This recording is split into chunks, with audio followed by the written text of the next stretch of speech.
God is trying to get you to act like his shadow and move like him. He's trying to get you to move like how he moved. We're too focused on our bodies as if this is us. Like, God isn't, what the black Israelites like to say, the original people were black and all this. Like, does that really matter? Honestly, in the grand scheme of things, does it really matter if the original man was black or white or Hispanic or Asian and all this stuff? Does it really matter? Because what you should identify with first is the image that's on the inside of you, who you really are.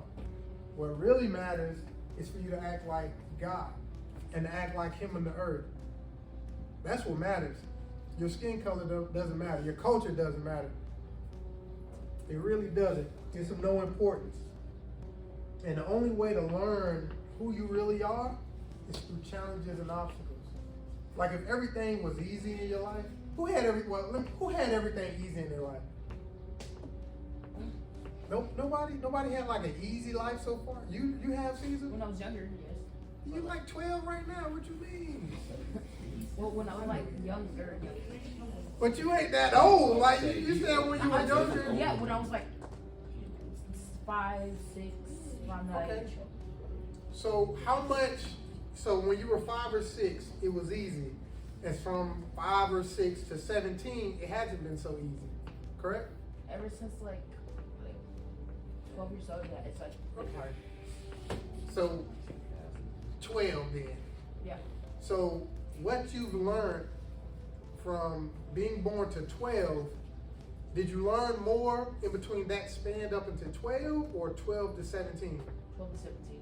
So you learn more about yourself the more you go through. And God, there are some things that you really have to go through that are assigned to your life that God pretty much put in your path.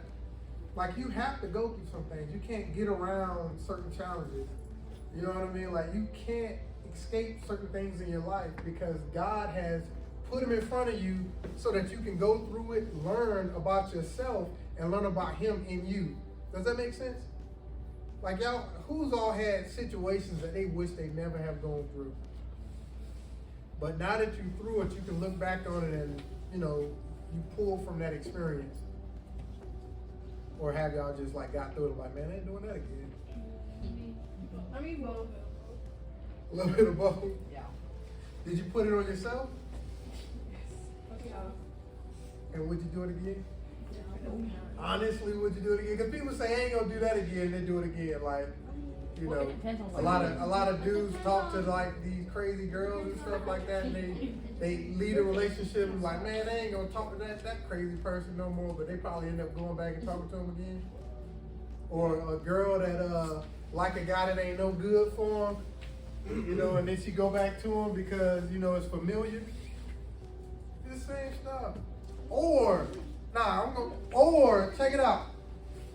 You didn't study for a test and you want to cram the night before, and you make like a 65 or something like that on, like you do horribly and say you ain't never gonna do it again. But what you do? No, I do good. What you do? I do good on the test. You sound like a teller on yourself. You feel I do it for like, I don't get the 65. Sorry? What you get? I get 80. Nah. But So I be getting 80s and stuff. Because there's a lot of times you say you learn from it, but you don't. And then, check it out, and then you go through it again. You have to endure that process again. Well, most teachers, mine, only tell me when I have a test like the day before the test. Yeah, but if you did what you had to do up until that point, you don't get caught off guard.